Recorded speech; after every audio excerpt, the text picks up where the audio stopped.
Shalom Bapak Ibu, saudara-saudari yang terkasih dalam nama Tuhan kita Yesus Kristus. Kita sangat bersyukur karena Tuhan masih melindungi kita. Selama 1 minggu lamanya Tuhan masih menyertai kita. Banyak hal yang kita lewati, baik itu bekerja dan segala hal yang kita lakukan selama 1 minggu, tapi Tuhan tetap masih menyertai hidup kita. Hingga sampai saat ini kita datang beribadah di hadapan Tuhan. Untuk sebab itu, mari kita mengambil sikap saat teduh untuk memulai ibadah kita.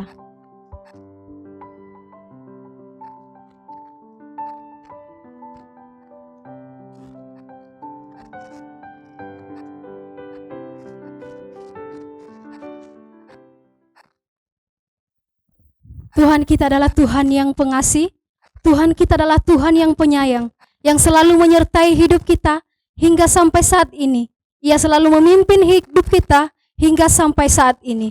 Oleh sebab itu, mari kita memuliakan namanya, mari kita memuji namanya dengan pujian Hosana in the highest.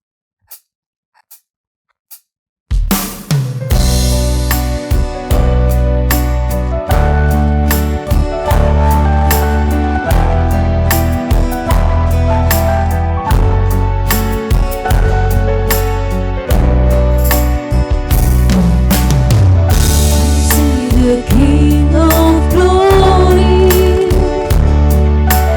coming down the clouds with fire. The whole earth sings, the whole earth sings. I see His love and mercy, watching over all sin. The people sing Hosana, Hosana, Hosana, Hosana in the highest. Hosana, Hosana, Hosana in the highest.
Hosanna, Hosanna in the highest.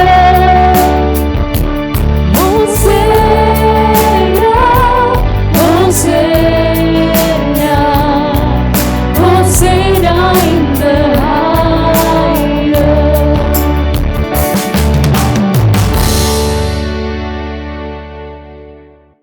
Pertolongan kita pagi ini datang dalam nama Tuhan yang menjadikan langit dan bumi serta sekalian isinya.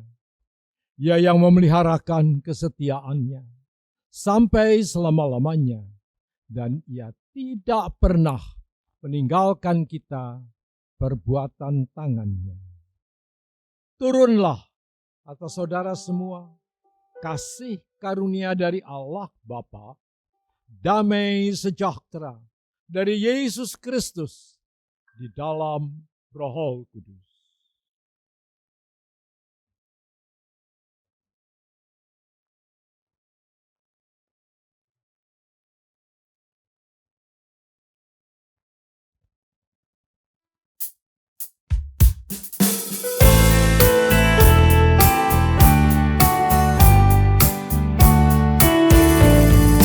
Hormat bagi Allah Bapa, hormat bagi anaknya, hormat bagi Roh menghibur ketiganya yang esa. Haleluya, haleluya, ketiganya yang esa.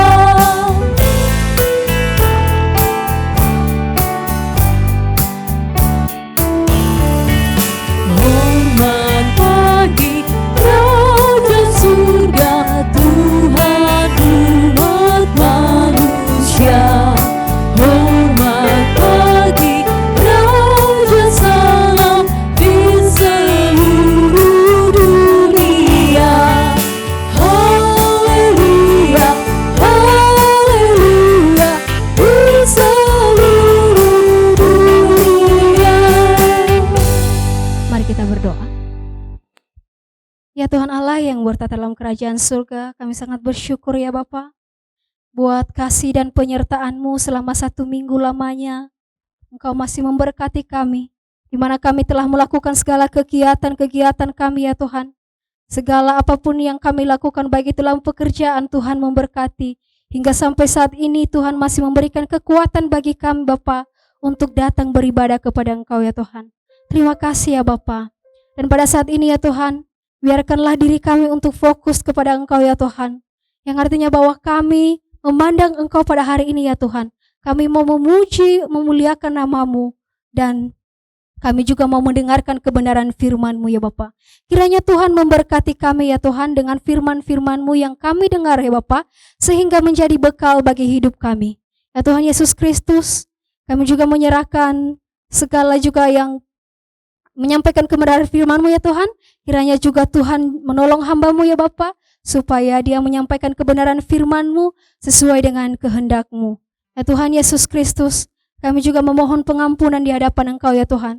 Selama 1 minggu lamanya, kami juga tidak tahu ya Tuhan, baik itu melalui perkataan kami, pikiran kami, bahkan tindakan-tindakan kami ya Tuhan, yang membuat hati Tuhan sakit hati ya Bapa, bahkan membuat hati Tuhan terluka ya Tuhan melalui sikap kami. Ya Tuhan, ampuni ya kami Bapa, karena banyak dosa yang kami lakukan di hadapan-Mu Bapa. Kami tahu kami adalah manusia yang tidak sempurna, tetapi Tuhan menyempurnakan hidup kami dengan karya-Mu di atas kayu salib. Terima kasih Bapa, terima kasih. Ya Tuhan Yesus Kristus, kami serahkan jam ibadah kami ini ya Tuhan, biarlah pimpinan kuasa Roh Kudus-Mu yang selalu menyertai kami. Amin. Dengan tetap berdiri, mari kita terus memuji Tuhan dengan pujian Allah ditinggikan dengan sorak-sorai.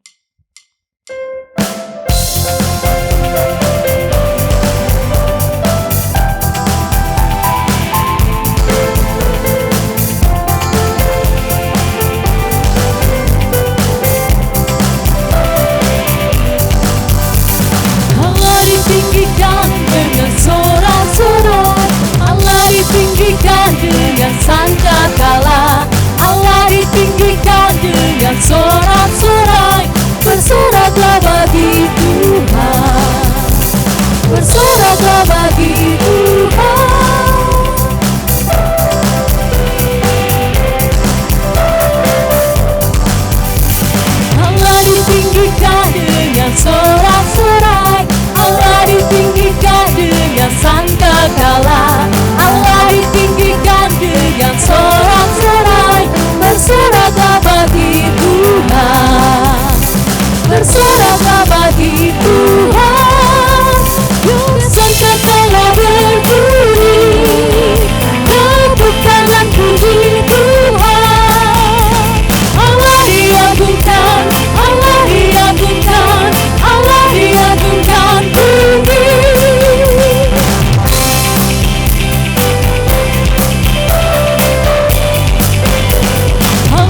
dengan sorak-sorai.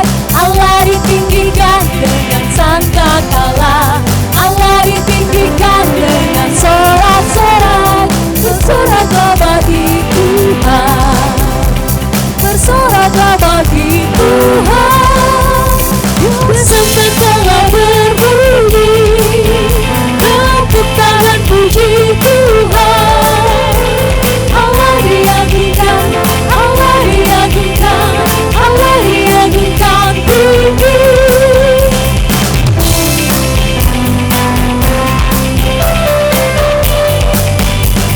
Allah ditinggikan dengan sorak-sorai. Allah ditinggikan dengan sangkakala. Allah ditinggikan dengan sorak-sorai.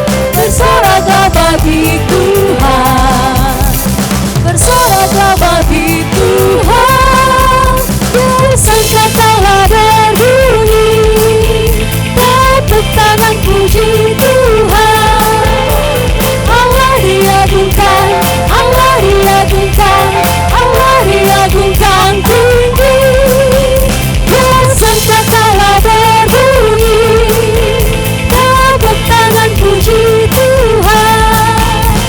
Allah diagungkan, Allah diagungkan, Allah diagungkan tinggi. Kepada jemaat yang dipersilakan duduk kembali. Pada saat ini kita akan mendengarkan pujian dari kaum wanita. Kepada kaum wanita dipersilakan.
semakin menghayati bagaimana kita kepada Tuhan, bagaimana kita menjadi hamba yang setia kepada Tuhan. Amin.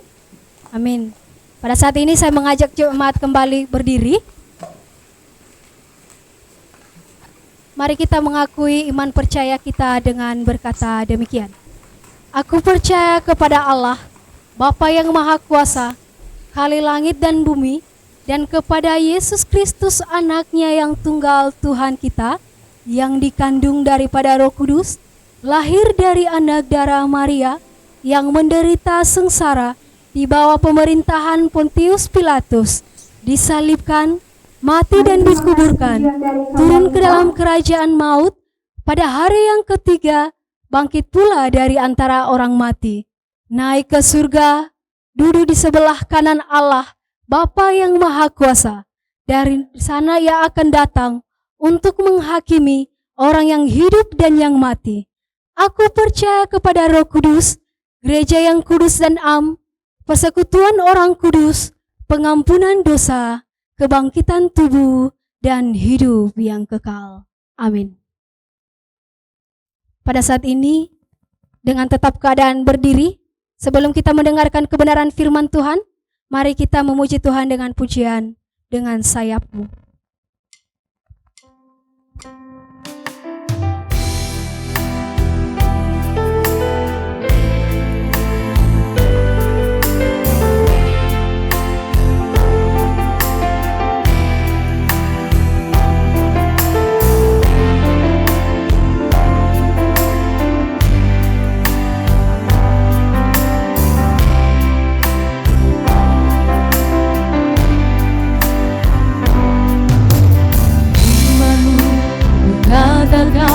Besertaku, maka kuat roh dan jiwaku. Tanganmu Tuhan selalu ku nantikan, di setiap langkahku percaya. Dengan sayapmu ku akan terbang tinggi di tengah badai hidup, ku tak menyerah. Kau kekuatan, kau perlindungan bagiku, pertolonganmu di tempat maha tinggi. Ku mengangkat tanganku, aku berserah. Kau ku nantikan, Kau yang ku sembah, Yesusku, Rajaku. Bapak Ibu, mari kita merenungkan lagu ini Bapak Ibu, bahwa firman Tuhan berkata, Dia beserta kita. Firman-Mu berkata Kau besertaku, maka kuat roh dan jiwaku. Tangan-Mu Tuhan selalu ku nantikan, di setiap langkahku percaya. Dengan sayapmu ku akan terbang tinggi, di tengah badai hidup ku tak menyerah. Kau kekuatan, Kau perlindungan bagiku, pertolonganku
Yesusku Rajaku. Yesusku, Rajaku, Yesusku Rajaku. Yesusku, Rajaku.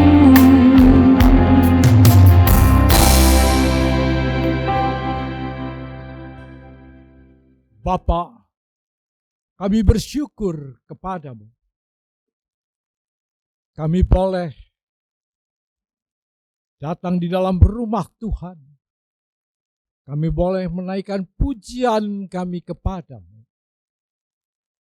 Dan saat ini Tuhan, kami mau bersama-sama meneliti firman-Mu. Mau bersama-sama belajar mengerti firman Tuhan. Biar Tuhan yang mengurapi hamba Tuhan. Urapi hamba-Mu Tuhan. Supaya firman Tuhan menjadi jelas buat kami. Roh Kudus, urapi kami semua. Kuasai kami semua. Tutup hamba-Mu di belakang salib Kristus. Supaya firman Tuhan dapat dinyatakan. Karena Engkau sendiri Tuhan yang berkata-kata melalui hamba-Mu. Terima kasih Tuhan. Dalam nama Yesus kami berdoa. Amin.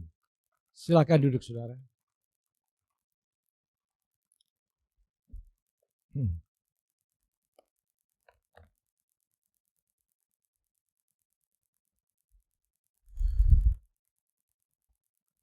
Pagi ini saya akan berbicara tentang satu topik yang cukup agak sulit untuk kita bisa mengerti dengan mudah. Tetapi kita perlu bagian ini. Sudah dewasakah kita? Kita buka Ibrani 5 ayat 11 sampai dengan 14. Ibrani 5 ayat 11 sampai dengan 14. Tentang hal itu banyak yang harus kami katakan. Tetapi yang sukar untuk dijelaskan. Karena kamu telah lamban dalam hal mendengarkan. Sebab sekalipun kamu ditinjau dari sudut waktu, sudah seharusnya menjadi pengajar. Kamu masih perlu diajarkan asas-asas pokok dari penyataan Allah. Dan kamu masih memerlukan susu, bukan makanan keras. Sebab barang siapa masih memerlukan susu, ia tidak memahami ajaran tentang kebenaran. Sebab ia adalah anak kecil. Tetapi makanan keras adalah untuk orang-orang dewasa yang karena mempunyai panca indera yang terlatih untuk membedakan yang baik daripada yang jahat. Sampai di sini pembacaan firman Tuhan. Bersyukur kita masih bisa membaca firman Tuhan. Kita merenungkannya, kita melakukannya dalam hidup hari-hari ke hari. Tuhan membahagiakan kita dengan apa yang kita baca. Saudara-saudara, kalau kita perhatikan surat Ibrani ini, surat ini berisikan banyak perbandingan yang sangat mencolok serta secara dasariah antara kekristenan dan Yudaisme atau keyahudian. Kebenaran ini sangat penting untuk menafsirkan dengan tepat seluruh surat Ibrani. Setiap buku di dalam Alkitab memiliki tema pokok atau bagian kelompok yang begitu dekat dengan temanya. Contohnya, kitab Injil Yohanes berisikan kebenaran yang mendalam dan indah tentang Tuhan dan rencana yang ajaib dari Yesus untuk manusia. Tetapi inti pesan utama dari Injil Yohanes adalah ketuhanan Yesus Kristus. Jadi kalau kita baca kitab Injil Yohanes, tujuan utamanya yaitu ketuhanan Yesus Kristus. Meskipun banyak dijelaskan pekerjaan karya Kristus yang luar biasa, tetapi tujuan utamanya yaitu berbicara tentang ketuhanan Kristus. Tema pokok dan berita dari kitab Ibrani adalah tentang superioritas atau kelebihan perjanjian baru dari perjanjian lama, yaitu kelebihan kekristenan dari Yudaisme atau keyahudian. Kelebihan imam di dalam perjanjian baru dan kelebihannya dari imam di dalam perjanjian lama. Jadi kita melihat keadaan imam di dalam perjanjian lama tidak lebih baik atau tidak lebih hebat daripada keimaman di dalam perjanjian baru. Karena di dalam perjanjian lama imam-imam begitu banyak. Sekalipun zaman Yesus masih ada imam-imam besar. Tetapi imam-imam besar ini adalah imam-imam yang termasuk di dalam perjanjian lama. Sedangkan di dalam perjanjian baru, keimaman Yesus ini istimewa. Karena Yesus membawa korban persembahan. Dia adalah imam yang bawa persembahan korban. Imam yang paling layak dan yang paling kudus. Dan dia mempersembahkan bukan kambing, bukan domba, tetapi tubuhnya sendiri dipersembahkan kepada Tuhan. Dan inilah keagungan daripada persembahan korban perjanjian baru. Dan kalau kita lihat, imam di dalam perjanjian lama berulang-ulang terus-menerus memberikan persembahan korban. Tetapi di dalam perjanjian baru hanya sekali dan untuk selamanya. Korban perjanjian baru, yaitu Yesus hanya sekali dikorbankan untuk selama-lamanya.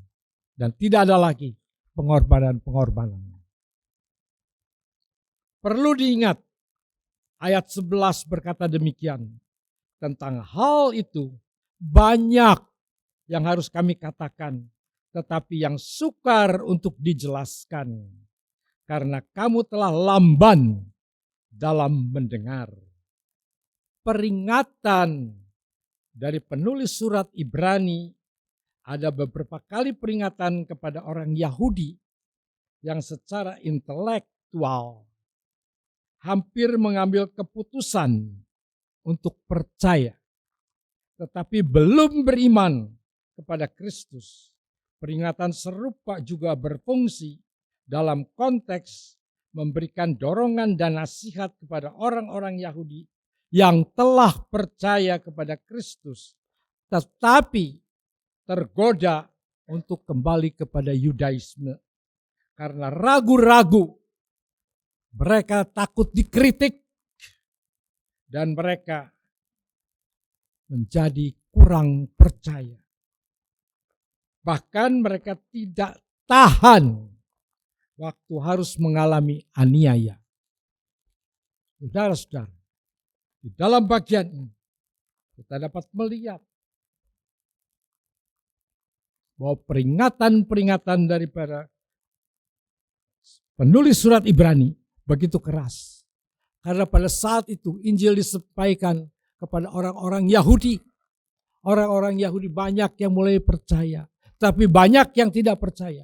Dari mereka yang percaya, kemudian mulai sebagian dari mereka mulai ragu-ragu, mulai bimbang, takut karena mereka takut dikritik, takut disingkirkan, takut dikucilkan dari kelompok-kelompok Yahudi.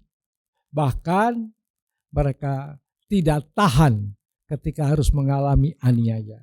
Itu sebabnya penulis Ibrani menuliskan surat ini. Mereka yang belum percaya, bahkan tidak mau percaya, ini dituliskan surat ini. Supaya mereka menjadi bangsa yang mengerti bahwa mereka sebenarnya adalah bangsa pilihan Allah. Mereka dipilih oleh Tuhan supaya menjadi bangsa pilihan Allah. Tetapi mereka justru menolak akan Kristus. Mari kita lihat peringatan pertama. Karena penolakan mereka kepada Injil, maka mereka mengalami masalah. Kenapa mereka menolak Injil? Karena mereka tidak mau mendengar. Telinga mereka begitu lamban untuk mendengar. Peringatan yang kedua, mereka mengeraskan hatinya melawan Injil.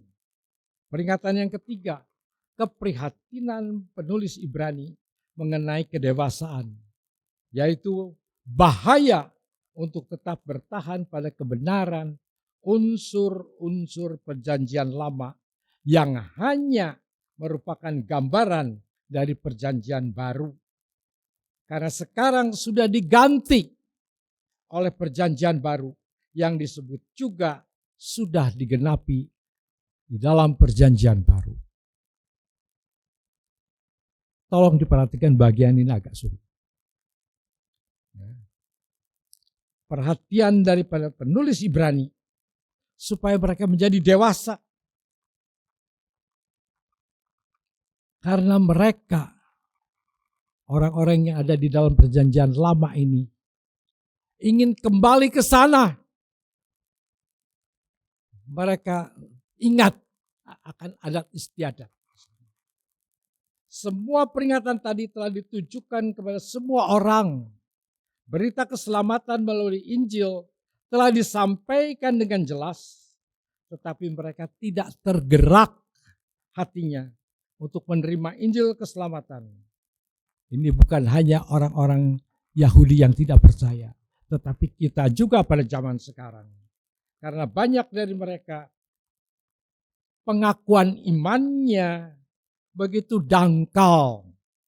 Hal ini menyebabkan mereka tidak sungguh-sungguh percaya.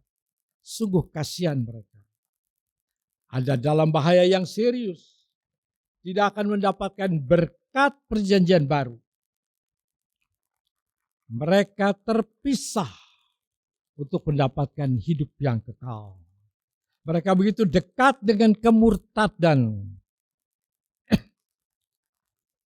Hal ini terjadi karena mereka lamban untuk mendengar. Tidak mau mendengar Injil dengan sungguh. Malas belajar, mengulur-ngulur waktu.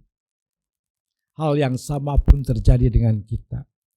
Banyak dari kita lamban untuk mendengar. Mengulur-ngulur waktu. Kita senang kalau yang disampaikan sesuatu yang menyenangkan, sesuatu yang lucu, yang menarik. Dan kalau diajak untuk belajar, aduh, kita sudah kerja seharian, capek, sudah belajar banyak, kita sudah kerja setengah mati. Sekarang kalau kita bisa di dalam persekutuan atau di dalam gereja, kami mau yang rileks, kami mau yang mudah. Jangan berikan kami berpikir susah. Ini yang terjadi. Lamban untuk mendengar. Lamban untuk mau mengerti. Mereka keadaannya bayi terus. Ini bagian yang kedua. Bayi tidak bertumbuh dewasa. Karena tidak mau menjadi dewasa. Ada banyak nasihat di dalam perjanjian baru. Untuk semua orang Kristen. Agar menjadi orang Kristen yang dewasa. Banyak orang Kristen Yahudi yang masih ragu-ragu untuk segera beralih dari perjanjian baru, beralih kepada perjanjian baru. Hal seperti ini yang menjadi penghalang bagi mereka menjadi dewasa. Karena mereka tidak mau menjadi dewasa. Ini yang menjadi penghalang bagi mereka. Karena mereka sulit melepaskan tradisi dan kebiasaan lama yang sudah mendarah daging dari adat istiadat Yudaisme yang justru adat istiadat ini tidak tertulis di dalam Taurat. Mereka suka sekali mengikuti kebiasaan nenek moyang. Hal yang sama terjadi dilakukan orang-orang Kristen saat ini. Banyak orang Kristen dari latar belakang agama nenek moyang masih percaya adat istiadat lama. Banyak orang Kristen saat ini masih menghitung-hitung hari. Mana hari baik, mana hari yang indah, mana yang cocok untuk mengadakan pernikahan, untuk merayakan sampai mati pun harus cari hari baik. Mati cari hari baiknya saya juga bingung. Tapi mereka cari mati itu hari baik.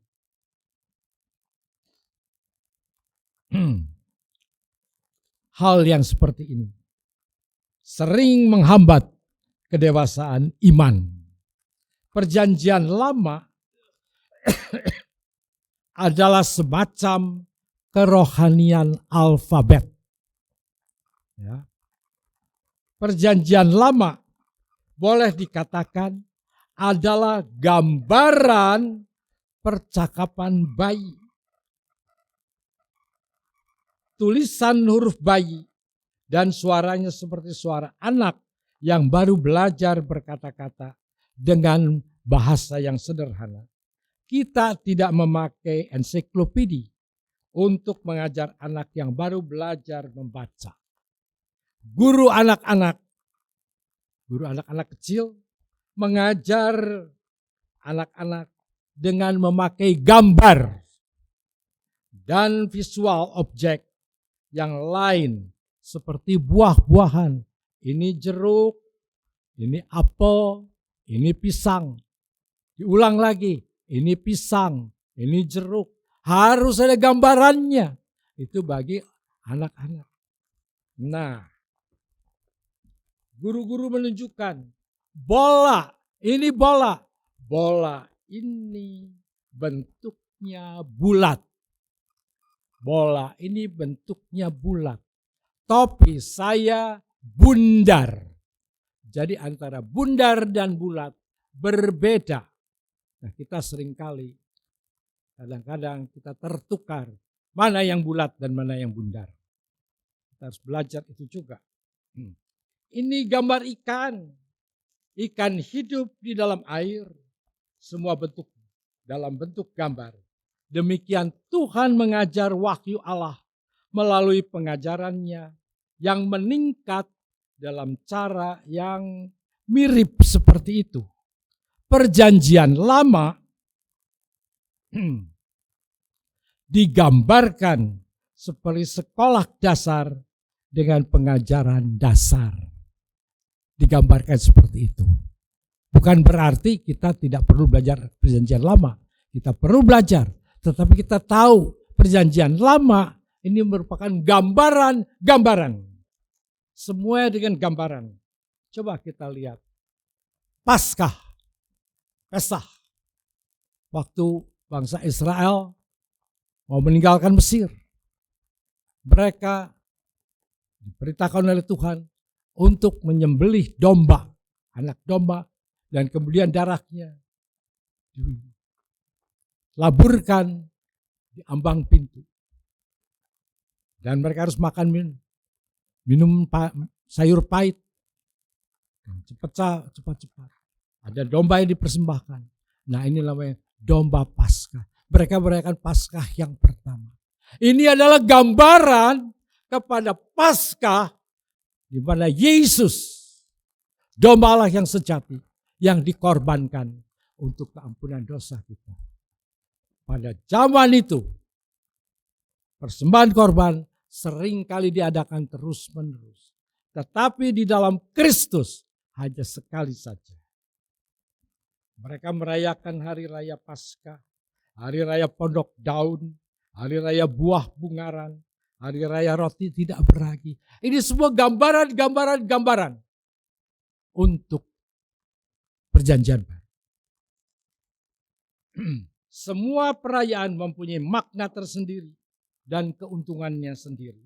Tetapi semua itu adalah gambaran yang merupakan simbol bayangan yang menuju kenyataannya di dalam Kristus dalam perjanjian baru. Sekarang perjanjian baru telah ada di dalam Yesus Kristus, sudah datang, ada di tengah-tengah kita. Penulis surat Ibrani berkata kepada saudara-saudara Yahudi Israel, tinggalkan semua gambaran-gambaran yang dulu yang berupa susu makanan bayi perjanjian lama. Mari datang kepada kegenapan yang nyata, yang sempurna dari perjanjian baru. Mari tinggalkan Yudaisme, keyahudian, dan datang kepada Yesus Kristus. Surat Ibrani, penulis ini mengajak ke sana supaya orang-orang Yahudi mengerti, dan kepada kita pun, kita juga yang percaya kepada Kristus, tinggalkan segala sesuatu yang lama, segala sesuatu yang tidak jelas, apalagi kalau kita percaya kepada tradisi nenek moyang, tinggalkan. Yang ketiga, kebodohan menghalangi pengertian. Di dalam 1 Korintus 2 ayat 14, tuliskan demikian. Tetapi manusia duniawi tidak menerima apa yang berasal dari Roh Allah. Karena hal itu baginya adalah suatu kebodohan dan ia tidak dapat memahaminya, sebab hal itu hanya dapat dinilai secara rohani. Orang percaya yang digambarkan sebagai bayi tidak akan mampu mengerti hal-hal yang lebih dalam dari perjanjian baru. Karena mereka lamban untuk mendengar. Yang diterjemahkan kata lamban ini dari bahasa Ibrani yang artinya jangan paksa. Karena lamban, malas, jangan paksa. Kalau dalam bahasa internet sekarang disebut lemot. Bagaimana kalau kita sekarang pemikiran kita lemot? Jangan dipaksa, memang lemot. Coba internet saudara kalau lemot, tidak bisa dipaksa. Inilah pikiran seperti kita. Inilah pikiran-pikiran orang-orang Yahudi pada saat itu. Mereka lemot. Mengalami kebodohan rohani. Kalau orang Kristen terjangkit penyakit lamban mendengar, malas belajar akan kebenaran Alkitab, maka orang seperti itu sulit untuk diajar. Orang percaya Yahudi saat itu terbuai dalam tidur yang lelap karena lalai dan keras hatinya. Orang seperti itu harus dibangunkan dan disadarkan kalau mereka menghargai kebenaran.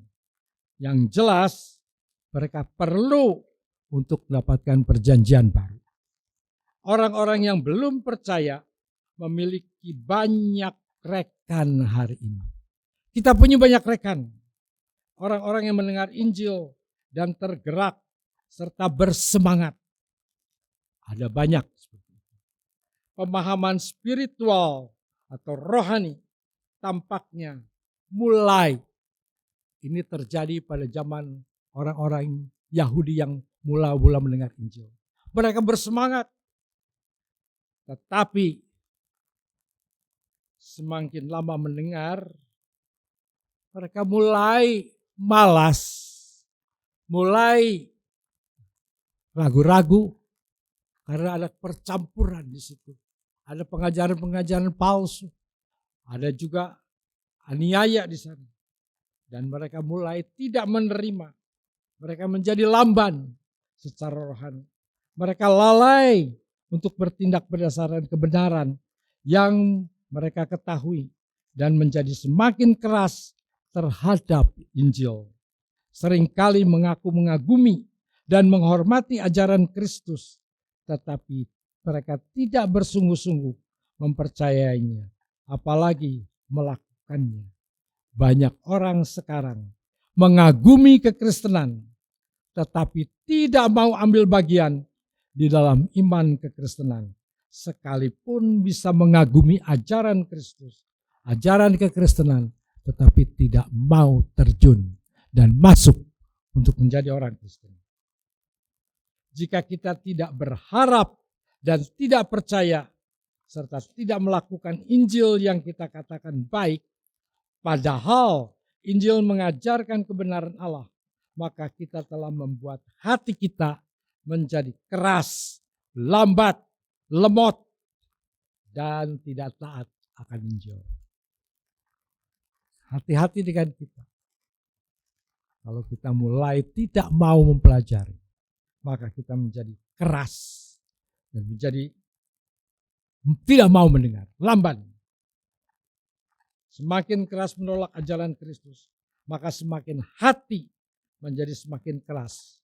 Dan pintu kedurhakaan dan murtad semakin terbuka dan siap menelan kita. Keengganan mendengar pasti datangnya berjenjang, bertahap. Tidak sekaligus jadi orang yang enggan, jadi orang yang malas mendengar. Mulanya mereka begitu sadar. Nah, ini orang-orang, kadang-kadang kita juga begitu. Waktu mula-mula mendengar Injil, sadar ini. Wah, mulai sadar. Mereka juga, orang-orang Yahudi waktu itu, sadar bahwa mereka bersemangat untuk belajar lebih banyak tentang Injil. Mereka tidak memulai dengan keengganan, tetapi keengganan datang sedikit demi sedikit sampai menuju tingkat yang parah. Karena dalam hatinya telah bercampur aduk pengaruh penyesatan. Tidak semangat mengetahui Injil lebih jauh, tetapi pengaruh keengganan mendengar dan mempelajari firman Allah jadi terhenti. Maka pintu murtad mulai terbuka lebar. Hal yang seperti ini kita harus hati-hati. Kita sudah lama tidak ada pelajaran Alkitab. Semenjak COVID, tidak ada persekutuan, tidak ada kebaktian untuk belajar Alkitab. Ada sebentaran kita belajar melalui online, melalui waktu itu video call. Tetapi kemudian terhenti. Kita harus mulai lagi. Jika tidak, kita akan menjadi lambat. Kita akan menjadi keras, sulit untuk menerima. Mereka tidak memulai dengan keengganan. Tidak. Mulai ingin. Tapi sedikit lama-lama akhirnya menjadi enggan. Jadi malas. Keengganan menjadikan orang tidak produktif. Ayat 12 berkata demikian.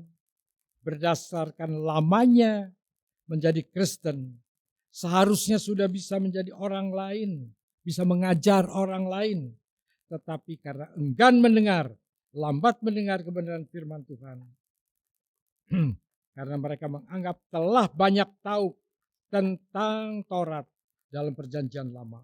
Berasa lebih tahu kebenaran, bahkan menganggap diri lebih baik karena disebut peserta dalam perjanjian Allah dalam PL.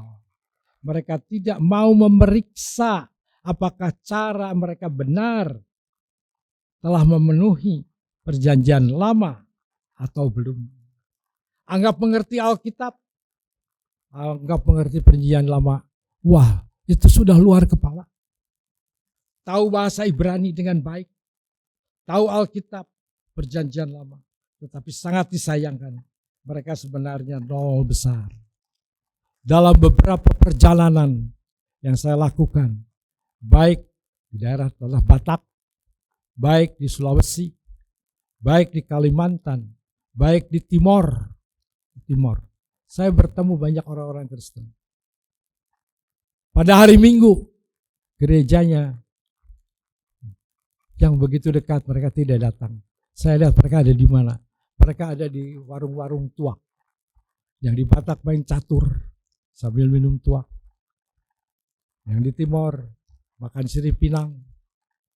Saya tanya kenapa tidak di gereja? Oh, kami sudah biasa itu. Nanti kalau Natal, nanti kalau Paskah kami datang. Bapak mesti belajar firman Tuhan. Oh, saya sudah tahu. Perjanjian lama, hafal semua dari kepala saya. Perjanjian baru, aku tahu semua. Jadi jangan, kami sudah tahu semua. Sulit untuk diajar. Padahal kalau ditanya, apa keselamatan? Apa itu? Persoalan seperti itu terjadi. Keengganan adalah tanda kebutuhan untuk belajar lagi. Kalau kita sudah mulai rasa enggan, itu tandanya kita harus belajar. Bimbing kembali mereka yang seperti itu. Kita perlu menolong mereka kembali. Karena mereka memerlukan susu. Perlu diarahkan kembali untuk mengerti panca indera rohani. Bagi kita, kalau lihat saudara-saudara kita, mulai enggan, ini tanda bahwa mereka perlu untuk diajak. Prinsip ajaran pertama dari ajaran Tuhan. Orang-orang Yahudi yang telah menjadi Kristen, tetapi dipengaruhi keengganan untuk mendengarkan ajaran firman Tuhan yang benar, harus melihat kembali dari mana mereka belajar. Mulai dari ABC seperti itu. Mereka belajar lagi ajas-ajas pokok dari penyataan Allah. Penyataan Allah di sini bukan berbicara mengenai Injil, tetapi tertuju pada perjanjian lama. Pernyataan Allah adalah hukum Allah, di mana rencana Allah dinyatakan dalam perjanjian lama.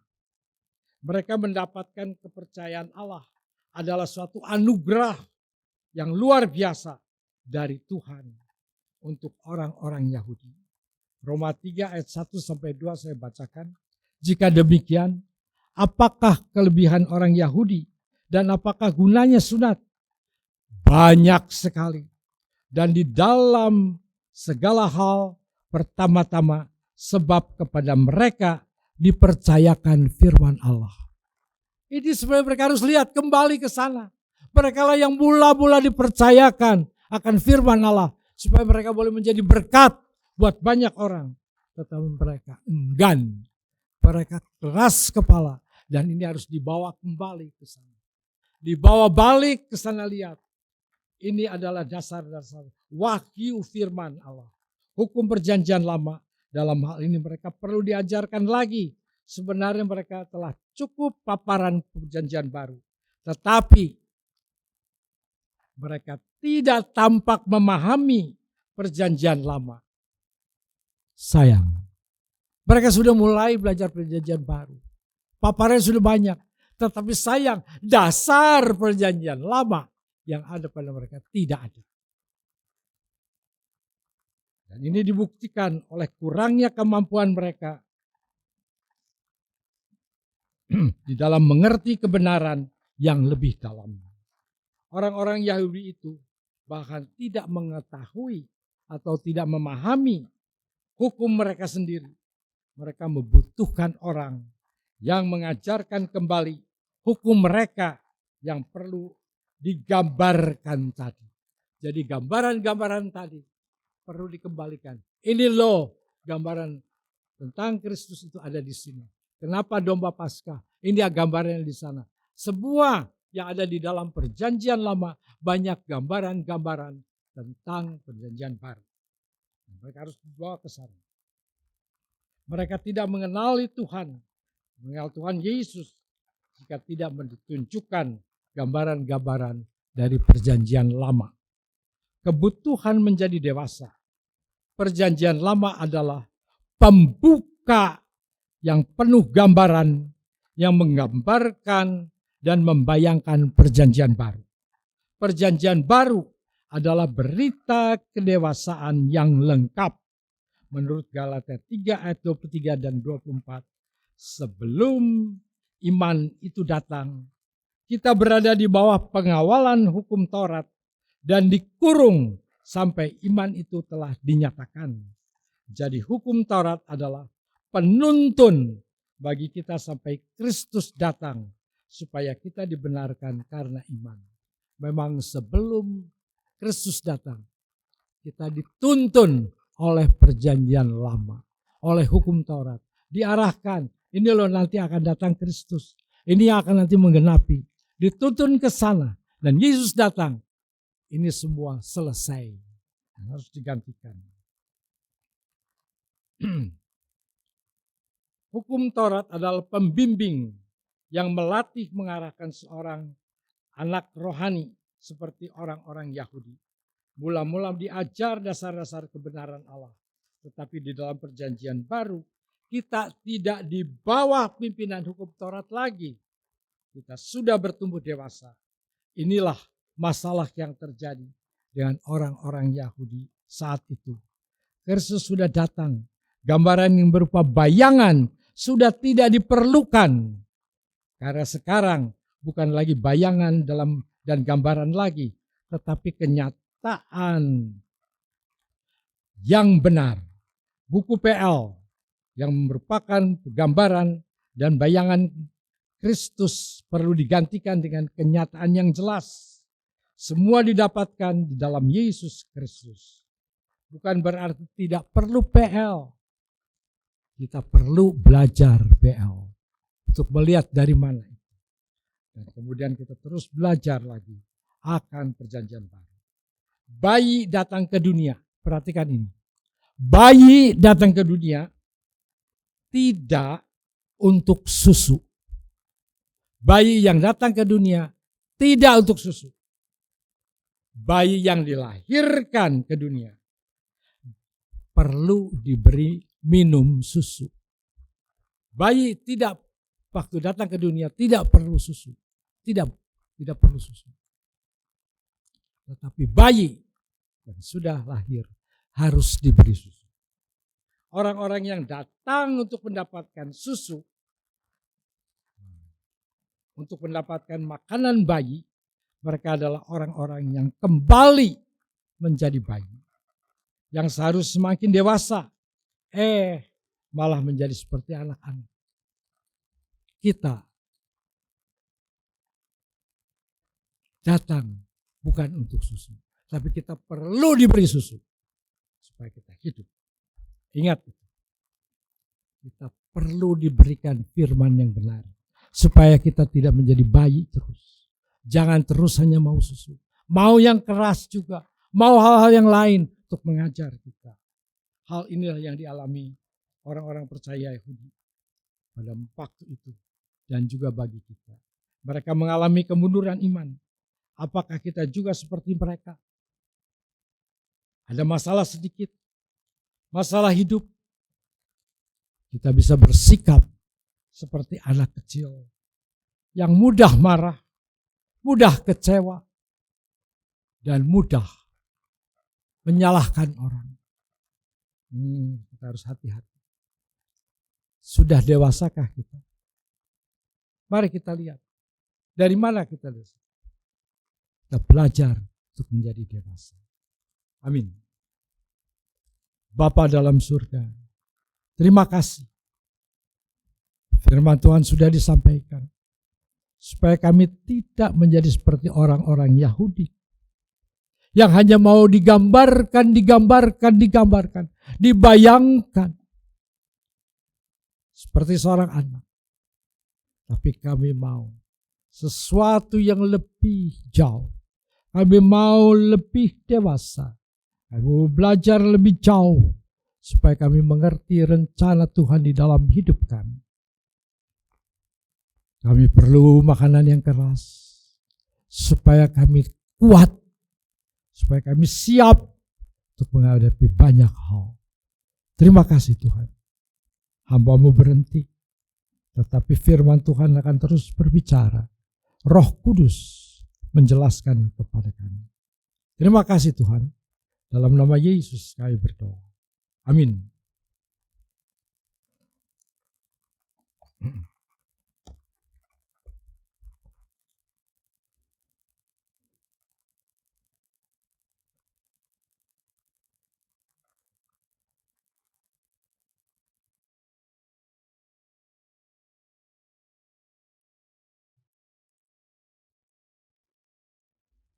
Shalom, selamat pagi Bapak Ibu Saudara yang dikasihi Tuhan. Saya akan membacakan warta jemaat untuk minggu ini. Pertama, terima kasih kepada seluruh para penata layan yang mengambil bagian melayani pada hari ini. Kiranya Tuhan Yesus dimuliakan melalui pelayanan yang telah diberikan. Nanti sore ada kebaktian umum yang kedua pada pukul 17.00 waktu Indonesia Barat bagi jemaat yang tidak dapat mengikuti ibadah pada pagi hari, dapat mengikuti ibadah pada sore hari. Ibadah disertai dengan Jadi yang tidak dapat mengikuti pada pagi hari dapat mengikuti pada sore hari. Berikutnya, doa pagi diadakan setiap hari Sabtu pukul 6 waktu Indonesia Barat via Zoom. Untuk Zoom akan dibagikan pada hari Jumat melalui WA Group bagi Bapak dan Ibu yang memiliki pergumulan dan mau didoakan, dapat menyampaikan pokok-pokok doa kepada Bapak Pendeta Hendrawan melalui nomor WhatsApp yang tertera di layar atau bisa menghubungi hamba-hamba Tuhan. Pokok doa yang akan disampaikan akan didoakan pada waktu doa pagi. Kebaktian PRBK setiap hari Sabtu pada pukul 18 waktu Indonesia Barat. Harap pemuda remaja dapat mengikutinya. Minggu depan ibadah berjalan seperti biasa. Baik kebaktian umum pertama pada pukul 9 waktu Indonesia Barat dan kebaktian umum yang kedua pada pukul 17 waktu Indonesia Barat. Mari mengajak keluarga, rekan, sahabat untuk beribadah bersama-sama. Untuk keterangan lebih lanjut mengenai jadwal kegiatan ibadah dapat dilihat melalui warta yang telah dibagikan. Persembahan. Hari ini jemaat diberi kesempatan untuk memberikan persembahan pekerjaan Tuhan dalam bentuk kolekte dan persembahan untuk pekabaran Injil. Seperti kita ketahui bahwa Gereja Isa Al-Masih Jemur Sari menaungi 5 pos PI yang membutuhkan dukungan kita supaya banyak orang dapat mendengar Injilnya. Kantong merah untuk kolekte dan kantong biru untuk pekabaran Injil. Persembahan hari ini akan dikumpulkan oleh Saudari Grace dan Saudari Fanny.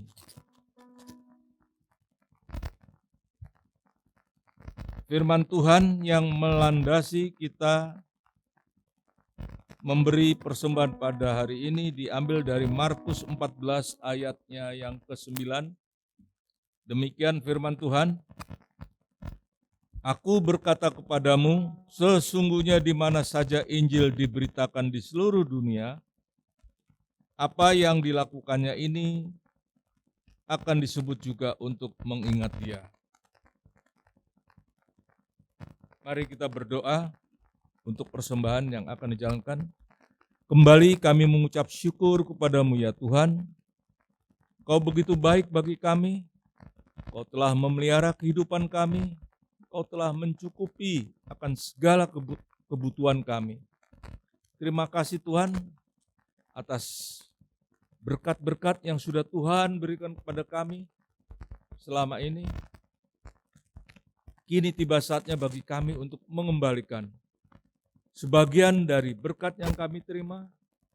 Kiranya Tuhan memberkati persembahan ini, agar persembahan ini boleh dipakai untuk pekerjaan Tuhan di tempat ini.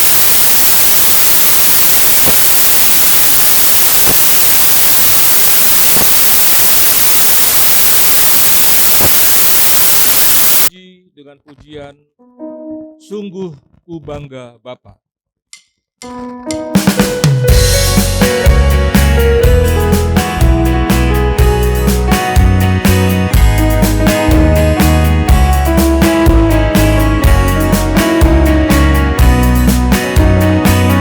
Sungguh ku bangga Bapa, punya Allah seperti Engkau. Sungguh ku bangga Yesus.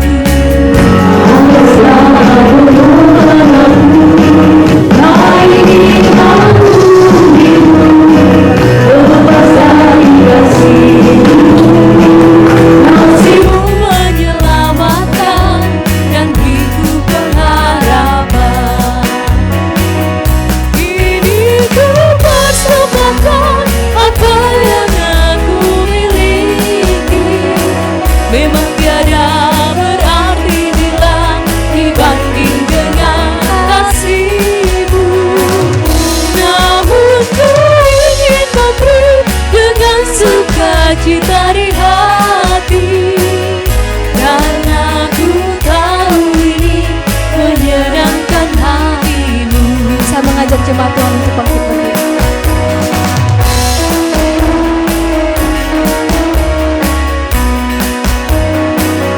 Sungguh ku bangga Bapa, punya Allah seperti Engkau. Sungguh ku bangga Yesus atas segala pengorbanan-Mu. Tak ingin aku hidup lepas dari kasih-Mu. Kasih-Mu menyelamatkan dan beriku pengharapan. Persembahkan apa yang aku miliki. Tiada berarti bila dibanding dengan kasih-Mu. Namun ku ingin memberi dengan sukacita di hati, karena ku tahu ini menyenangkan hati.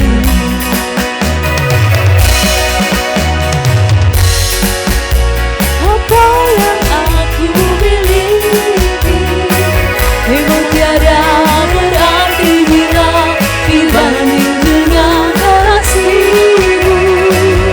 Namun ku ingin memberi dengan sukacita di hati, karena ku tahu ini menyenangkan hati-Mu. Itu kesempatan apa yang aku miliki. Memang tiada berarti bila dibanding dengan kasih-Mu.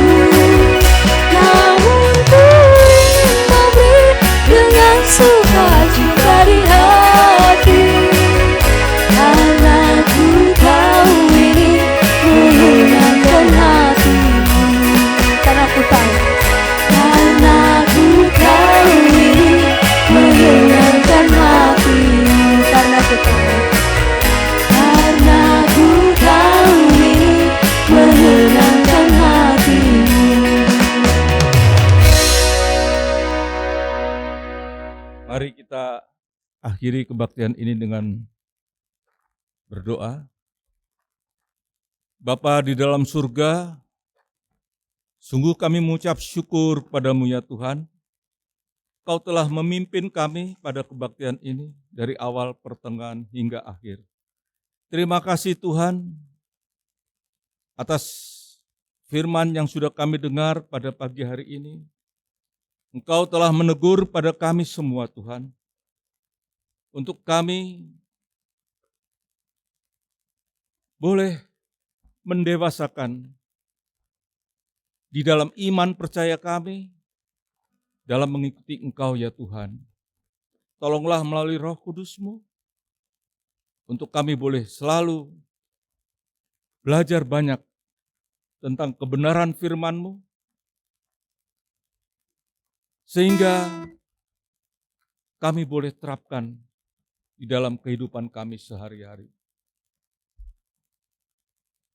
Kami juga berdoa Tuhan untuk Bapak Gembala Pendeta Hendrawan. Kiranya Tuhan juga akan pelihara kehidupannya. Biarlah Tuhan cukupi akan segala kebutuhannya, keluarganya Tuhan. Dan kami juga berdoa Tuhan untuk hamba-hambamu yang ada di pusat, Bapak GI Darius, dan yang ada di pos-pos PI,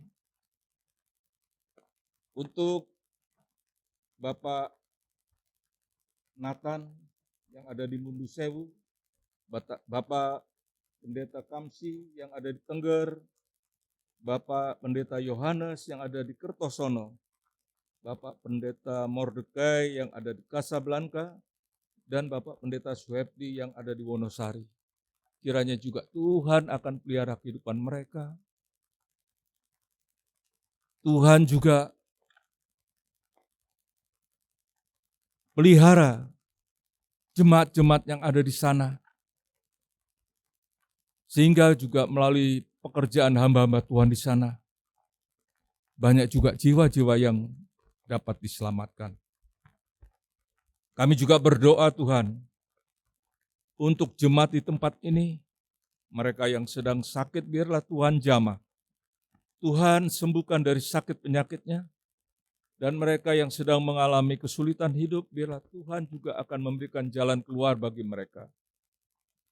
Bapa di dalam surga, kami juga berdoa untuk bangsa dan negara kami, Bapak Presiden dan Wakil Presiden beserta para menteri, kiranya Tuhan juga akan memberikan hikmat, akal budi, kebijaksanaan, sehingga mereka juga mampu untuk memimpin bangsa dan negara kami, Tuhan.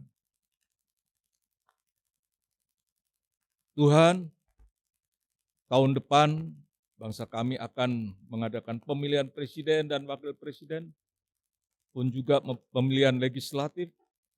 Kiranya Tuhan juga akan memelihara keamanan dan ketertiban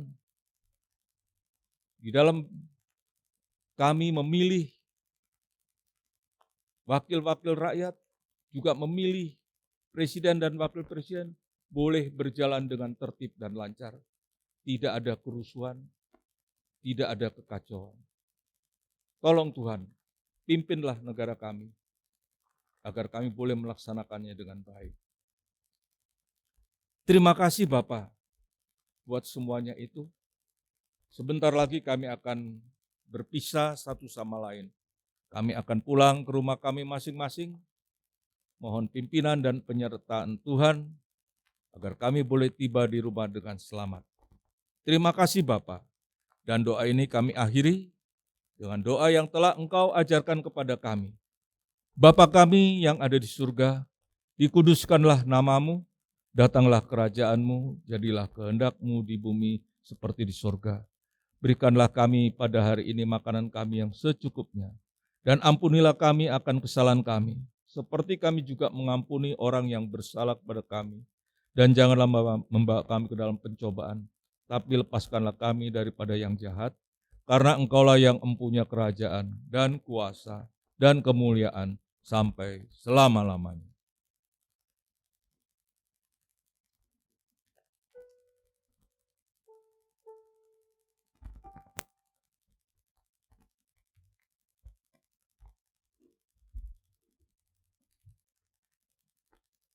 Tuhan memberkati engkau.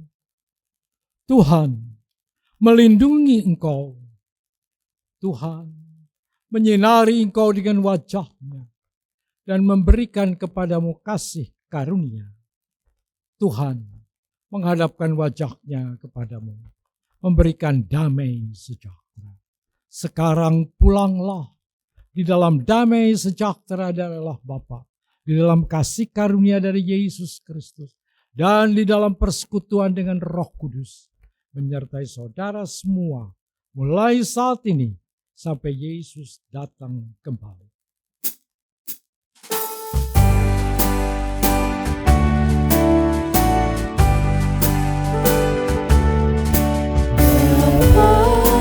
Terima kasih.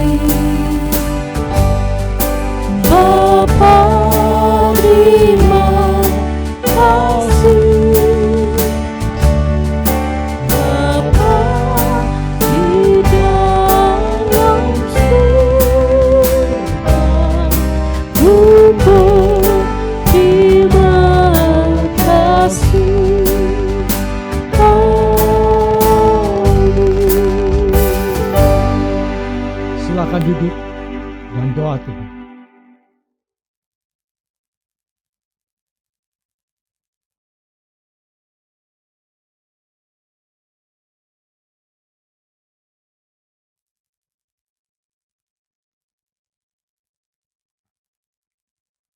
Selamat siang, Tuhan memberkati.